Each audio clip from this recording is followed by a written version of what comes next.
अगर हौसला बना लिया ऊंची उड़ान का तो देखना फिजूल है कद आसमान का। ये लाइन बिल्कुल सटीक बैठती है हाजीपुर की रहने वाली प्रज्ञा के ऊपर।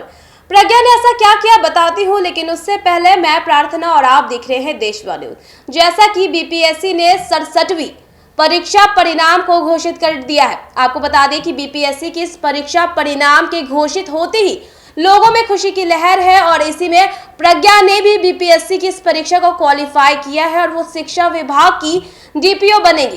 प्रज्ञा की सफलता से उनके माता पिता बेहद खुश हैं। हम आपको दिखाते हैं प्रज्ञा के घर का वो नजारा कि किस तरीके से बेटी की सफलता पे परिजन गर्व महसूस कर रहे हैं। 67वीं बीपीएससी परीक्षा परिणाम घोषित होते ही लोगों की खुशी की लहर दौड़ पड़ी है।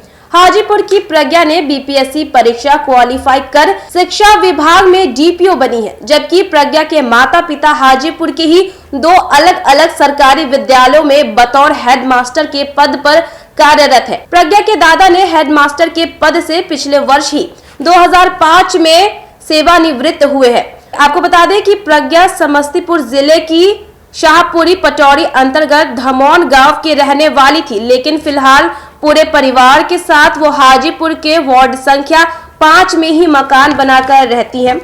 प्रज्ञा ने बताया कि वे बचपन से ही शुरुआती पढ़ाई वनस्थलीय विद्यापीठ जयपुर से शुरू की थी और पूरी लगन से वो पढ़ाई करती थी। पढ़ाई पूरी करने के लिए वो खुद को कमरे में कैद कर लेती थी। उन्होंने कहा कि पढ़ाई पूरी करने में माता पिता ने पूरी प्रेफरेंस दी है, जिसको लेकर पहले अपने माता पिता को बधाई दूंगी।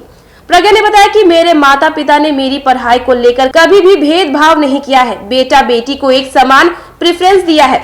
इस संबंध में मां चंचल कुमारी भी कहती हैं कि मेरी बेटी मेहनत कर रही थी और वे पढ़ाई को लेकर हमेशा डिप्रेशन में रहती थी। उन्होंने कहा कि 2 बेटी में से यह बड़ी है, 2 छोटे बच्चे हैं, उसको भी बेहतर शिक्षा दिलवा रहे हैं। इससे उन दोनों को भी प्रेरणा मिलेगी और वो दोनों भी कामयाब होंगे।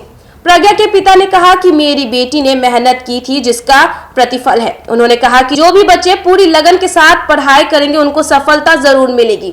उन्होंने कहा कि लड़की और लड़का का मैंने कभी भेदभाव नहीं किया था और वनस्थलीय विद्यापीठ जयपुर में हमेशा टॉप कर रही थी। तो देखा आपने कि बेटी की उपलब्धि से माता पिता कितने ज्यादा खुश हैं और सबसे अच्छी बात यह है कि उनके पिता ने कहा है कि उन्होंने कभी भी बेटे और बेटी के बीच में भेदभाव नहीं किया और ये प्रज्ञा की मेहनत का नतीजा है कि आज वो इस मुकाम पर है। ऐसी ऐसी कहानियां जब सामने आती है तो इन पे गर्व करने को दिल चाहता है और दिल खुश हो जाता है। तो ऐसे ही देश दुनिया की तमाम अपडेट्स के लिए देखते रहे देशवा न्यूज और तब तक के लिए हमें दे इजाजत। धन्यवाद। देशवा न्यूज पर वीडियो देखने के लिए लाइक करें, सब्सक्राइब करें, साथ ही बेल आइकन दबाना न भूलें।